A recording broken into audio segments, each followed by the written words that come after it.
Hello everyone and welcome to the JPEC Effect, where we sit down and talk with student entrepreneurs that are making waves in the real world. I have a roommate who snores all the time.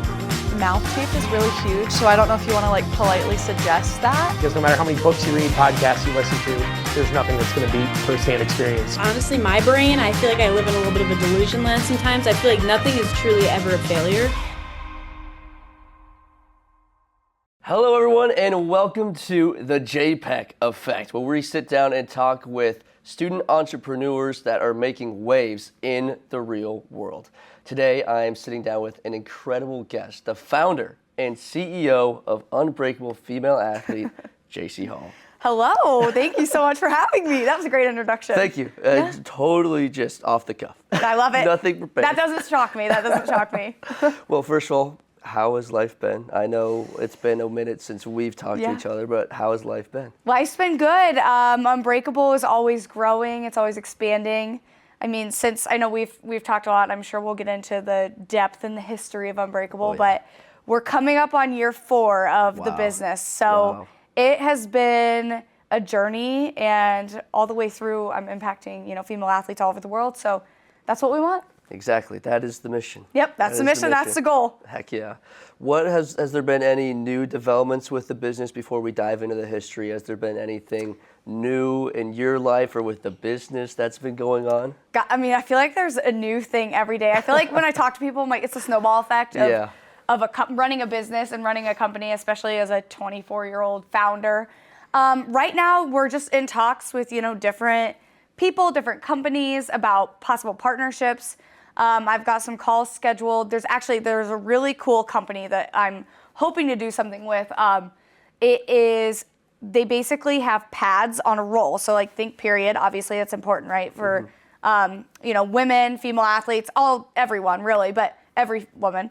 But we're looking to maybe work together. I'm hopping on a call with them. I saw it on LinkedIn and I was like, what you're doing is so cool. It was in, I think, a rugby stadium. And so, I don't know, I just want Unbreakable female athlete to be a part of as many cool, important, different things as possible. So, just get out there. Yeah, I want to, yes, everywhere. absolutely. I want to partner with badass women-owned businesses and businesses that are making a true change in this world. And so that's on the cusp of things. But yeah, I'm always talking to people, and tomorrow I could be working with Nike, who knows? So that's always the goal, right? That's always the goal. That's the standard. It gets brought up every time. It is. It's brought up every single time. So, yes. That's the one thing that, for people that don't know, last year we worked together in the spring to put together your story for NBC Sports. Yeah. And from the moment we first sat down, you said that one day you want to either partner with Nike or be bigger than Nike. Yep, absolutely. That's never changed. Nope, that's the epitome. That is I'm always climbing, always working towards that goal. I mean, when I started Unbreakable and I knew that it was going to be a business, that was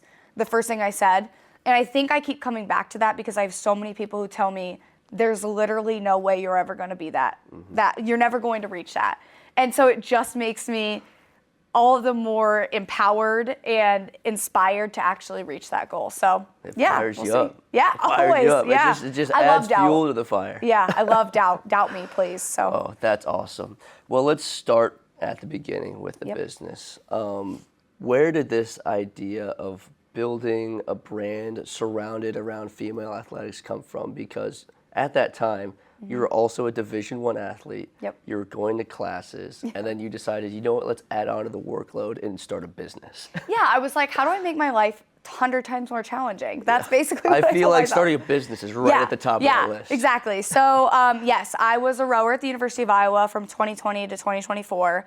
And basically my sophomore year of college, sat down in March. Yeah, it was in March.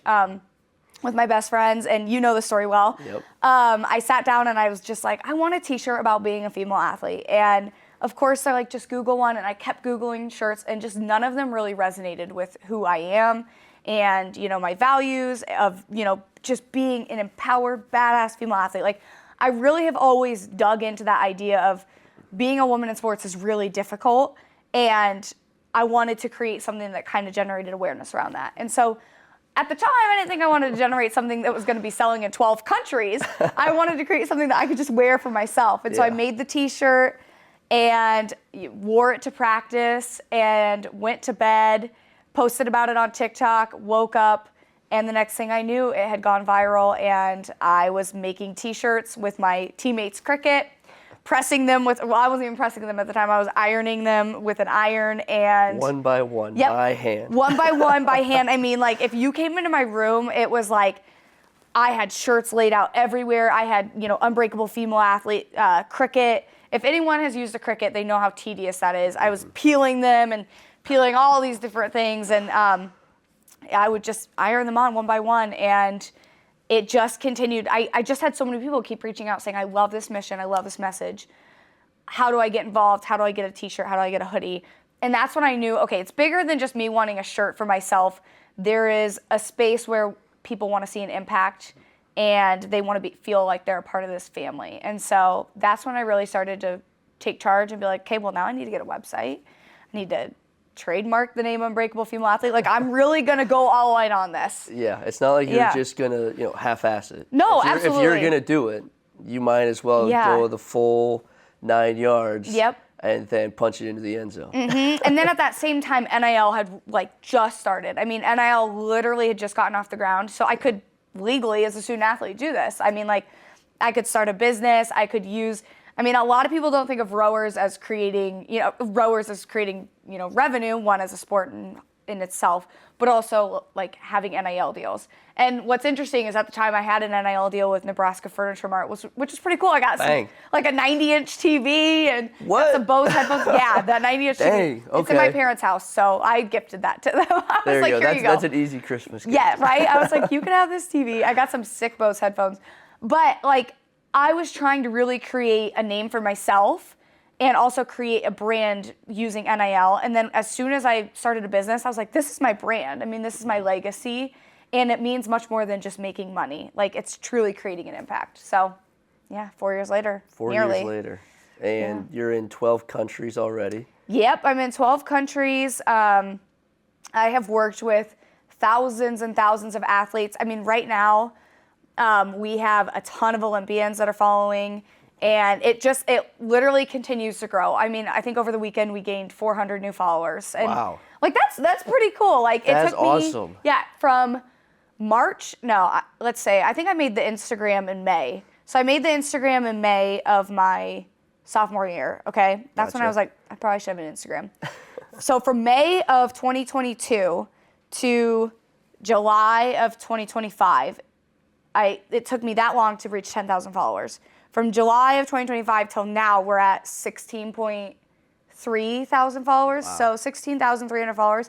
So we've almost doubled how long, you know what I mean? Yeah, exactly. You almost doubled the number of followers in about a few months. Yeah, in a fraction of the time. 3 years before. So once we hit 10K, it's just kind of taken off. Yeah. And we also started a podcast where it's run by one of my former teammates who's still a rower at the University of Iowa. She's from England, and her name's Soph Pepper. She's incredible. I mean, she's interviewing all of these Olympians. Awesome. I mean, not even just Olympians, but she's interviewing people from all over the world and sharing their stories. And it's just a platform for people to, talk about being a female athlete and talking about their journey so that, young girls can see that can be them someday. But also older women can look at them and be like, look at the path we've paved for, women. I know that, however many years ago, not even 50 years ago, life for female athletes looked a lot different. And so I think it's really important to show, where, women's sports has started and where we are and where we're continuing to go and honor those that came before us. How did you land on the word unbreakable? So, that is a funny story, really. Again, I was sitting down with my two best friends. I always give them credit because they were there when it started. Abby Klosterman and Emma Debenette. Abby Klosterman is now she's in optometry school. She's going to be the best eye doctor. So heck yeah. I need to give her a shout out because she wants to start her own clinic. When she's done and she is an optometrist, go to Abby Klosterman. And then, Good plug. Yeah, that's a great plug. And then my other best friend, Emma Debenette, she's now an assistant coach. If you want to row at the University of Iowa, reach out to Emma Debenette. Double plug. Yep, double plug. She does international and U.S. recruiting. Anyways, I was sitting with them and I was like, what to you guys, when you think about being a female athlete, what does it mean to you? What are some words that epitomize that for you guys? And you've seen the notebook. We have all of these different words. And then Unbreakable stood out to me because anyone could use that word. From any walk of life, any journey, you could be 5 years old and be an unbreakable female athlete because, you're going to practice and you got a scrape and whatever's going on in a 5-year-old's mind when they're a young girl playing sports. Or you could be an Olympian and you've gone through all of these different, hardships and all your journey looks a lot different, but you can still identify with the word unbreakable. And so I wanted it to be something that was such an umbrella term, that's what I always say, so that I could literally create a community of people all around the world from all different walks of life, and everyone could feel united in this family. Literally, no matter where they come from, no matter their background, whatever it is, I wanted it to be something that so many people could resonate with. And I literally just wanted to create a huge movement. And the best way to do that is, bring everyone together, and you need to bring them under something. And so Unbreakable Female Athlete was the message I wanted to bring them under. Exactly. And it's worked out pretty well because it's not only been your teammates and people here at Iowa that's fallen in love with not just the word, but the brand and the message. Yeah. But it's been people across the country, now the world. It just keeps growing. And it feels like that unbreakable term, like you said, it's been a great umbrella for everybody to be able to be like, I want to be unbreakable. Yeah, and this absolutely. is a way for me to share that I am unbreakable. Absolutely. I think another big message that I've kind of started to get into, because obviously I'm no longer a college athlete. And so, I have to try and transition into this world of, I still identify as an unbreakable female athlete. I'm still training. I'm always working out, right? And so I have to try and portray that message to other people, because I think oftentimes they forget that even if you didn't go to college athletics, if you were a high school athlete or a middle school athlete, if you were any type of athlete in any realm of sports, you always have that mindset. Like you carry that with you for the rest of your life. And so you can continue to be an unbreakable female athlete. I hate when people say, I don't hate it, but I think I want to change this mentality of, well, I'm no longer a college athlete, so I'm not an unbreakable female athlete anymore. I always hear that, or I'm no longer a high school athlete. But I think what's so important is we have to remember that being an athlete is such a mindset. It's all what's in your head. And so that doesn't leave as soon as you stop sports. That mindset carries on with you in whatever space in the world you're going into. And so, for women in business, I'm obviously, a woman in business, and I think that that's a minority. There's a lot of men in the world of business, right? And so I think that we're continuing to try to break into that world. And so that unbreakable mindset can translate in so many different spaces of the world. And so now that I've stopped being a college athlete, I've really tried to focus on how do we just build women up in general, no matter where they are or whatever world they're in. Whatever world. When I say world, I mean not Yeah, no. Are they in Mars or We're right here on the big green and blue. Yep. I mean whatever world of work they're in. Exactly. And I just wanted to clarify that.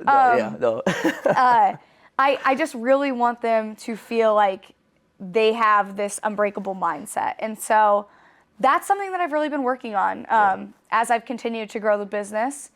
And I think it's been really awesome. And I think that at some point we'll probably see a line of apparel that is, built for not even just female athletes, but just women in general, wherever they are, it just to empower women. Yeah, exactly. And like you said, women in business, and I know you said whatever world they're in, but whatever mindset that they're in, whether it is in, whether it is in the clothing business or it is in, a computer business or literally any business you can think of, that they land under that, under the unbreakable umbrella, like you said, whatever world of business they're in or world of interest they're in. They can fall under that unbreakable umbrella. And even men can identify with the word unbreakable, right? We all, I think as a world, whoever you are, or however you identify, we can literally all identify with the word unbreakable, because whatever you've gone through in life is different than what I've gone through in life. But you and I can come together under this word of unbreakable and support one another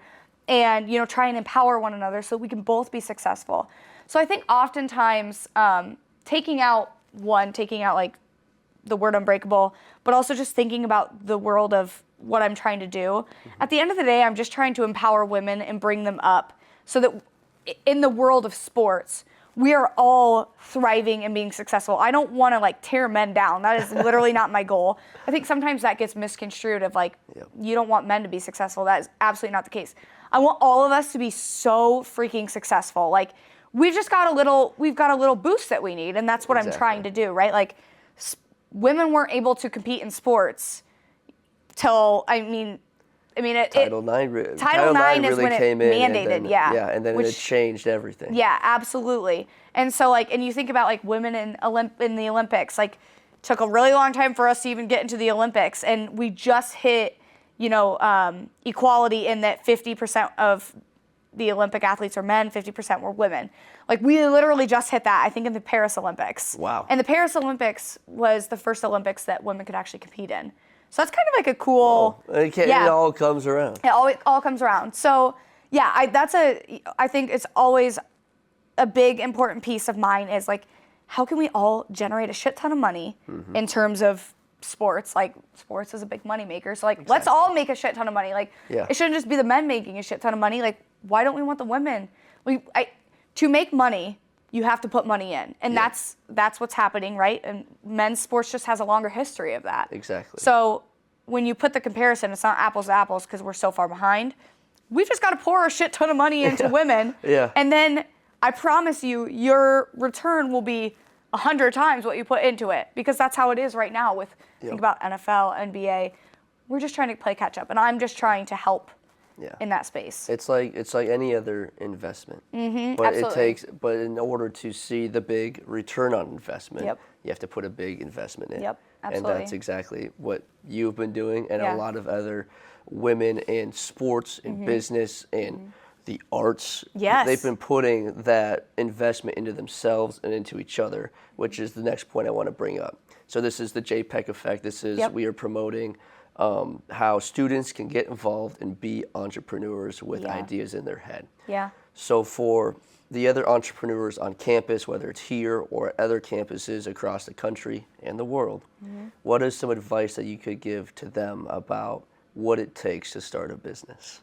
It's definitely not easy, I'll say that. But I think that if you like challenges to me are so exciting. Challenge me, doubt me, tell me that it's never going to be successful.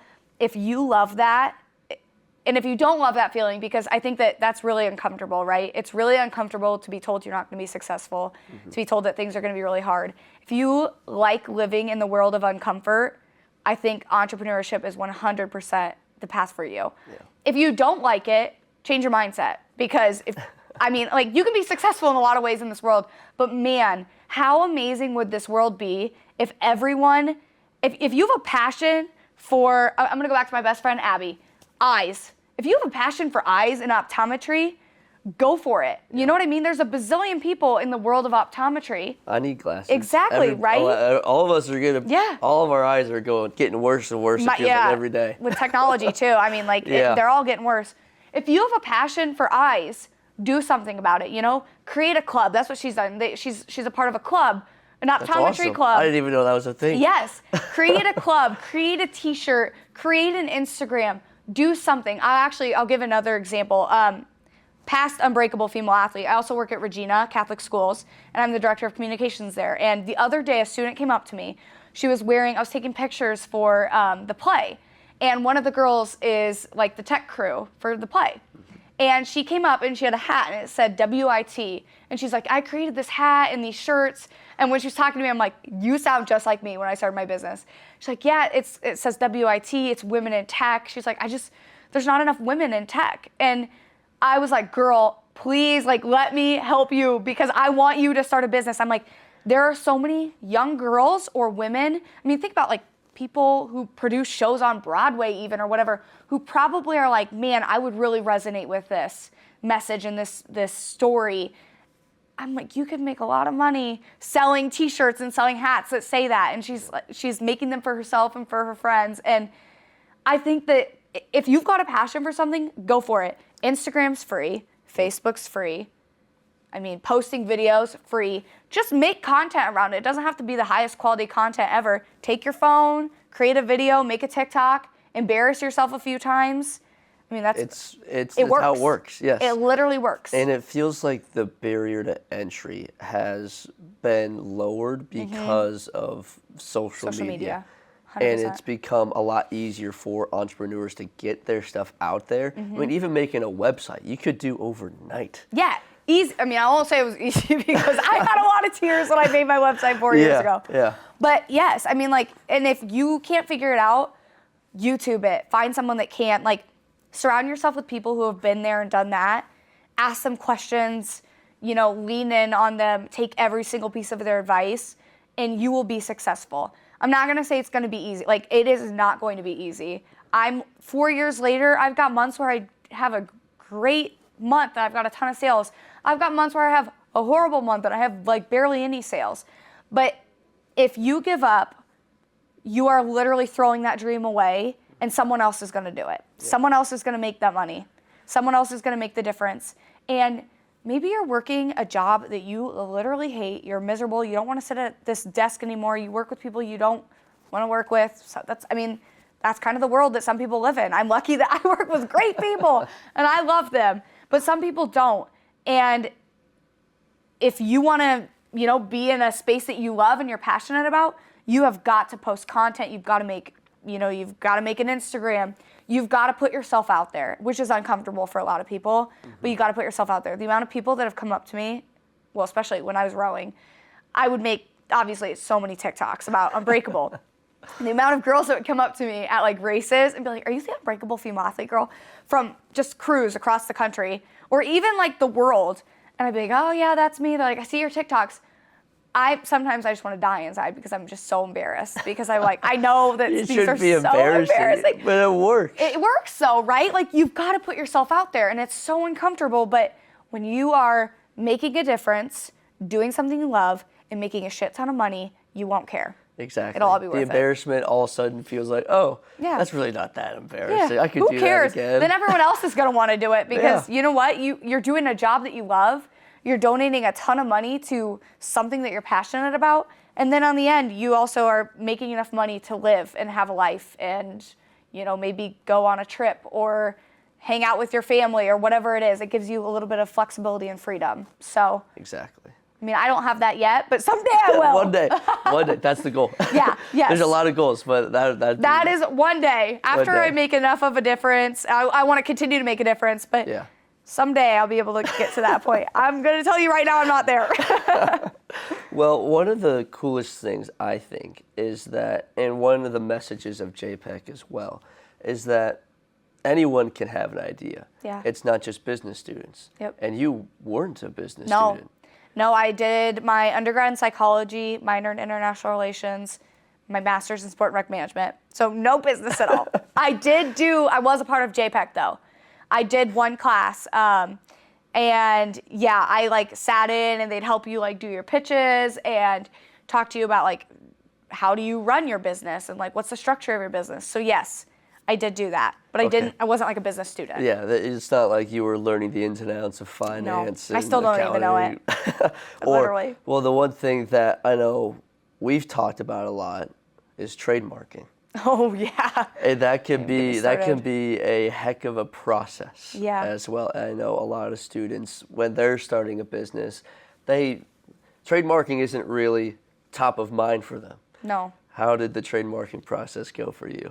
Well, that was a shit show. Honestly, that was an expensive shit show. Yeah. But taught me a lot of lessons. My first point that I would make to anybody who's looking to trademark is have a ton of calls, and basically you are interviewing the people that are going to be your lawyer for this trademark. I don't know why I use this because they're your lawyer for the trademark. You need to interview them because at the end of the day, they need to be invested in what you're doing. Genuinely, they need to have a care. They need to know who you are and have a care about you. And if they don't actually make an effort at all, then screw them, move on. Because what happened to me was I used this guy, and I wish I had his name because if I had it, I'd name drop him and let everyone know not to use him. Exactly. I can't remember it, but if I do, I'm going to let everyone know. Basically, he put through all the filings to like, the trademark process takes a long time. And essentially at the end of the day, the big piece is we got to the end of the trademark and he wasn't responding. He's the one that's managing everything, but I kept getting notices saying that your trademark is about to expire, like your application's about to expire. And I paid like $3,000 for this guy to like do all of this because it's his job, right? When you have a JOB, you do it. So anyways, he wasn't doing his job. I'm calling him multiple times like, hey, I keep getting these notices that my trademark I'm basically like letting it expire.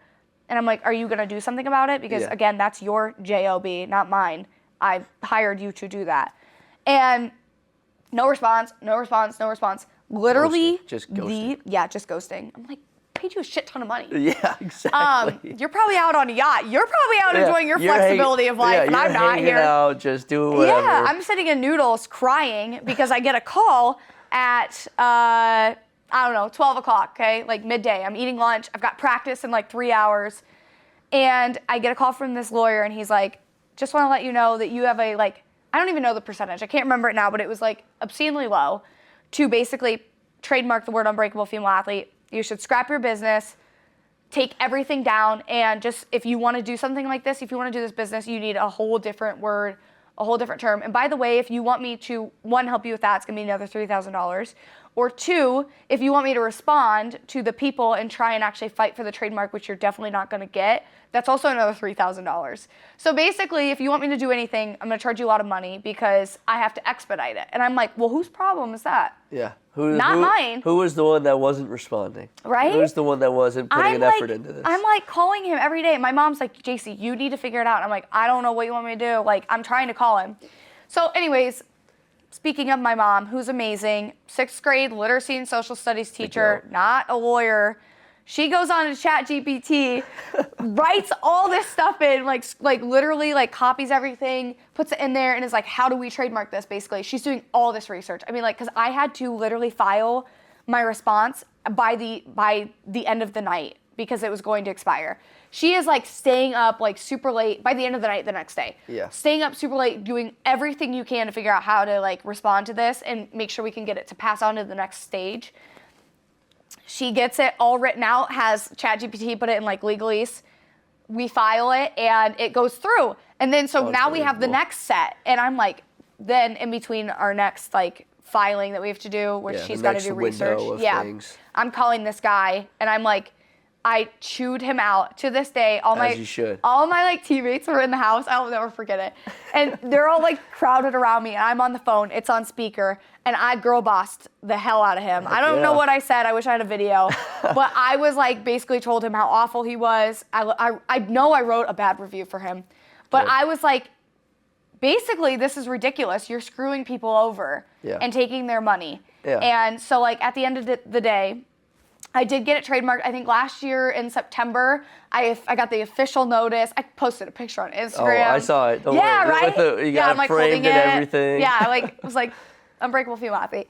But yeah, my mom did all of that, and we didn't have to pay $3,000. We just paid the filing fee, and literally to this, like, I give her so much credit because she was like, "You tell that guy we're knocking him off." Yep. So like we kicked him off the like filing, and I didn't have a lawyer. My lawyer was my mom, and yeah, basically at the end of the day, one, you could hire my mom to do it because she's basically a lawyer. She's basically a lawyer. She can figure out how to do it for you, or you need to interview who you're having, do this because it's important. It's so important. If they don't care about you, they can just screw you over. And then you're stuck in noodles, trying to figure out. Sobbing. I mean, I probably looked like I was being like, I don't know what, trafficked. It was so bad. I was like, sorry. Well, Dabs, when we talked to Dabs about it, she was like, I had never seen someone it was actually sobbing embarrassing. that hard. It was so embarrassing because he was like, give up your business. And I was like, that's I have created, crazy. Absolutely. Like, I have created a community for so many women, and you want me to just say, sorry, whatever. Sorry about it. Throw your hands up and just give up. Yeah, just give up. You want me to do that? Hell no. No, that's not what Jaecee Hall does. No, that's not what Jaecee Hall does. No, I just needed a quick cry, though. Then I just, I went and I was like, I went after it at practice that night, too, because I was so mad. I was like, I need an outlet. So that was probably, one of my best practices ever. Yeah, Honestly. Jeff was probably ready to bring you up. Yeah, he to was be probably like, one. dang, that girl needs to be on the national team. Yeah, he's probably bringing you up to the top boat. Yeah, definitely. Not then, but yeah, so. Oh, man. Well, we're going to pivot a little bit. Yep, And one of the let's do it. segments that we do on this podcast is and also one of the exercises, because one of the exercises we do in our entrepreneurship classes, because I started taking them, is we come up with a business on the spot. Love it. And we try and figure out different ways that we could market it, who the target market should be, and all those fun things. Smart. So I'm going to challenge you. We're Okay. going to try and come up with a business idea. We're going to try to keep it in the same relative realm. Got it. So right now, your target market and your goal is to empower female athletes. Yep. If you could pick any other target market or another, say, cause to build a business around, you couldn't pick female athletes. Yeah. What would the cause be, and how would you build a business? What would it be? What would the business be to try and build up a cause to support? Got it. Could I still do athletes, just not female athletes, or no? Sure. Let's go with it. I would build, I mean, I know people have already done this, but I would build like an NIL agency. I know people have Interesting. done that already. Yeah. But I envision like an NIL agency that works directly with like universities and essentially, but this NIL agency would be focused on non-revenue generating sports. There we go. So you've definitely given some thought in. Have you given some thought into I mean, an idea like think this? I think the thought was just like being a non-revenue generating Yeah. athlete. Because I think that that's just a space that is like totally, one, underfunded, but two, people are missing out on, like, there's so many non-revenue generating athletes that we're missing out on. Like, there's so many like smaller businesses that could benefit from these athletes. 100%. And I think they're missing that mark. And so I think this agency, my thought would be, they help smaller businesses, so not large companies, because like the Nikes, the Gatorades, They've got it down. they've got it down, right? This agency would be more so focused on trying to collaborate with the smaller businesses in the area, Okay. that local area, and then they're collaborating with like non-revenue generating sports. So it would be like the connector. Yeah. So that I think this agency would have a deep understanding of all of like think the rowing, the tennis, the golf, field hockey. I field hockey is so popular here. Yeah. It's definitely generating revenue. Maybe I don't know. It might be a little bit, especially with how big great they they are. are, yeah. And they kick some serious Yeah, butt. they do. They really do. I mean, like, but still them as well. Like soccer, I think that it would be. You have a total. This agency would have a person that has a deep understanding of every single sport. Yep. So, like, there's a person dedicated solely to rowing. There's a person dedicated solely to Interesting. soccer.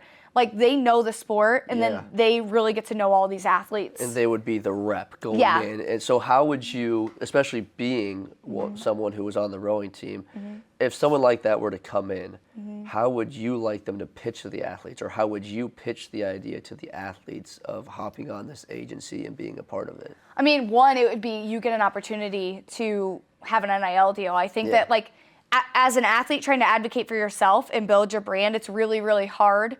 I mean, I was lucky that, like, I think my TikTok following was what did it. I had, like, I don't know, 25,000 followers or something on TikTok. Shout out. And, yeah, sorry. Go follow. Go follow Jaecee Hall. But I think that that's kind of what did it for me. But if you don't know how to build your brand, then you're always going to continue to miss out on opportunities. So I think that, like, this agency is going to literally help you build that person's brand. You could come in with 1,000 followers, but we're going to help you build your personal brand, find your strengths, find something that you're going to, like, really hone in on and build up. And then we're going to have you partner with, like, let's say Heinz Ice Cream in Iowa City. Lovely. Heinz Ice Cream is going to partner with a rowing athlete, and maybe they're not going to give you like thousands and thousands of dollars, but they're going to give you free ice cream for, I think Bailey Ortega was talking about this, like she did this at LSU as well. Like, they're going to give you free ice cream, like 5 cups of free ice cream a month for you to post and talk about how you love Heinz Ice Cream. One, Heinz Ice Cream is going to get your audience and probably the rowing team, because they're probably all going to want to go support their teammate. Yep. People like to support those that are supporting them. And then you're also just like as a brand, you're getting your name out there, and that's important. And then on the back end, as a personal, they're not spending a ton of money. It's literal product they already have. Yep. And then as a personal brand, you're building your personal brand as an athlete. And I think that's important. And when you leave being a college athlete, you know how to monetize yourself. And I think that's important because people forget that you don't have to be a student athlete to monetize yourself. We've got influencers everywhere. Literally, I think it's so important. You can wake up and then just start making an content influencer. and, Yeah. and become an influencer. Yeah. That would be my goal. That'd be not my goal, but like that's a business avenue I'd go down. That's cool. On the spot too. Yeah, I've got so many other business ideas. I want to create like a sports bra with a heart rate monitor in it. I got all these things. Dang. Yeah. I don't know. You're gonna go into like every business market. I'm literally not. I don't have enough hours in the day for what I want to do. Dude, I've been telling people I think days should be extended to 25 hours, There we go, 10-day yeah. weeks. You Yeah. know, like. I mean, we're never gonna sleep, but No, but who needs sleep? that's for the week. We'll Yeah. sleep when we're dead. Yeah. Which I'll probably be dead soon if I don't sleep. So. Awesome. Okay, but yeah, you're getting into you have ideas to get into a ton of different business markets. Yeah. So I feel like the sky's the limit for the type The of sky things. is, yeah. And it is. especially for entrepreneurs, like if you gotta really just look into, like you said, what you really enjoy, Yep. what you love, and because if you're passionate about it, It's gonna be successful. and you can do, it starts with a relatively simple idea of, oh, let's make a T-shirt, and then it grows into, oh, let's make even more stuff. Oh, let's make a bra that can have a heart monitor Yep, on it. yep. Now let's bring it to not just my teammates. Let's bring it to other countries. Let's Yeah. bring it to other teams. Yep. I mean, the idea grows once the seed is planted. Absolutely. And Possibilities are endless. They really are. Okay, we're gonna wrap up with a few questions real fast, and then we'll get into our ending game, I guess Okay. we'll say. I can't wait. So first one, you talked about it a little bit already, but has there been any other, I guess, failures that you have had to come over to be able to build this brand that has now taken off and is all over the world? I think that, it totally depends on how you define failure and how you look at failure. I think that there's a lot of things that, everything that comes at you is trying to stop you. Not everything, but a lot of things that come at me, it's trying to stop me from building a business, right? It's people who are telling me that it's never going to be successful. It's people that are saying, no, they don't want to work with me. I could look at that like failure, or I could look at it as, again, fuel.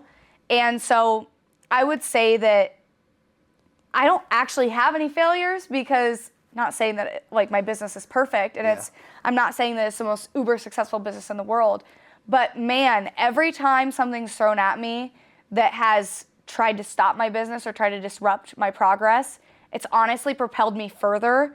So I look at, any failure or anything trying to stop me as success, because it's people seeing how well my business is doing, and either maybe they've got some insecurities or jealousy or whatever it is. Yep. It's helped me be a lot more successful. So, and anytime you do something and it doesn't pan out the way you want it, you just learn. And I learned I'm never doing that again. And it's great because my next product or my next idea is going to be better. And so I don't think I actually have any failures. Yeah, if you don't see them as failures, then, and if anything, it's just something that it's another step up that you're able to take. Everything is about your mindset. Exactly. 100%. Exactly. And your perception. Exactly. It's not like you get hit with it and you take 2 steps back. It's you get hit with it and then break through it. Oh yeah. I'm you unbreakable. break through it. Exactly. Yeah. That was clip good. that. Yeah. Clip that. Put that on socials. Yeah. I know we've talked about it a little bit already, the big goals of this business. But what do you want to be when you grow up? I just want to be someone that makes a huge impact on this world. And when I leave the earth, whenever that is, I want people to remember me as someone that was a great human, that made a lot of differences and impacted as many people as I could. I don't want to die and people honestly, this sounds like really vain, but I don't want to die and people not know who I am. I want to die and I want people to be like, Jaecee Hall did everything she could to make sure that everyone felt loved, everyone felt seen, everyone felt appreciated, everyone felt like there was a space for them in this world. That's what I want to be when I grow up. I just want to be a difference maker. I'd love to be like, if I had enough money, I want to be a philanthropist. Like, that's literally what I want to be. I just want to give back and create opportunities. So that's what I want to be when I grow up. And then who is someone that you looked up to that's inspired you to be someone that creates these spaces for people and has been and now wants to, be a philanthropist? Who is someone you've looked up to that's inspired you to do all these incredible things? I think everyone would say this. Well, maybe not everyone, but like my mom, 100% my mom. She is someone that both my parents have raised me to be someone that is so strong and empowered. And I am the way I am because of my parents, 100%. So I guess I would say both of my parents, like female figure, my mom, male figure, my dad. They just have really raised me to be a strong human. And they've always told me, no matter what I've done growing up, they've always said, if you want to do something, you can do it. What are you going to do to be able to achieve it? They have never told me that any of my dreams is something that they've never said that's something I can't achieve, ever. Literally ever. If I tell them an idea, they're like, great, how are you going to make it work? So I think that I'm so thankful and I look up to my parents. And also, like, my parents are the same way. Like, any idea they have, any dream they have, they work so hard to be able to achieve it. I think about my mom when I was younger. She was literally working at Drugtown. I don't know if anyone knows what Drugtown is, but it was like an offshoot of Hy-Vee. She was working at Drugtown. She was getting her master's, and she was a teacher. Wow. And she had kids. Like, I can How about literally, being Unbreakable? right? I can literally remember, like, going to the store with my mom, like, when she was working. She would, like, she'd manage, like, the records or whatever, business side of things, which is why she helps me with my business. And, like, I think that's amazing. Like, I got my master's, and I was, like, struggling to get my master's and like run a business and be a student athlete. But she had all of these things that she did. So like I completely look up to her, and I look up to my dad because he's literally worked his butt off his entire life and has always made sure that, we can be happy, do what we want. And he's always telling me that my dreams are never too large. So. Wow. It's awesome when you have role models so close to your life that are able to help you do that. So that's really awesome. All right, we're going to wrap things up with a basketball shot. Oh, easy. And as you can see back there, we've got a hoop. Okay, yeah. So you get 2 shots, and if you don't make one, you have to post. Talk about embarrassment on socials. Yeah. Okay. Here we go. That's why you get Ladies 2. and gentlemen. Okay. This is Division 1 athlete. This is why I didn't play basketball. This Here is we a go. Division 1 rower, not basketball player. Okay. Last shot. Will the picture be taken? The picture's definitely gonna be taken. 0 for 1. Oh! Had it lined up. I'll take it. I'll take the Had picture. it lined up. Okay. Where do All I right. take the picture at? We can just do it right here. Right here? Right up against. Oh boy, this thing almost fell over. Yeah, because I'm so strong. All right, right Exactly. here. Yep. Do I need the? Yeah, you absolutely need that. Miss the shot. Hashtag miss the shot. Hashtag miss the shot. Okay, what do Hashtag I miss have to the tag? shot. Do I have And to tag anything? You can just send it to us and we'll. Yeah. Okay. Well, it'll be part of our okay, promotion. perfect. It'll be Okay. part of our promotion. Awesome. Do I need to take this out? Close it out. Yep. Make her Awesome. in Here, Yep. and then we'll call it. Yeah.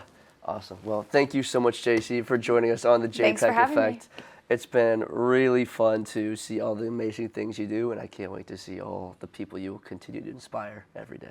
You too. That's been the JPEC Effect. Tune in for the next episode whenever we post it. Thanks for watching. Whenever it gets posted.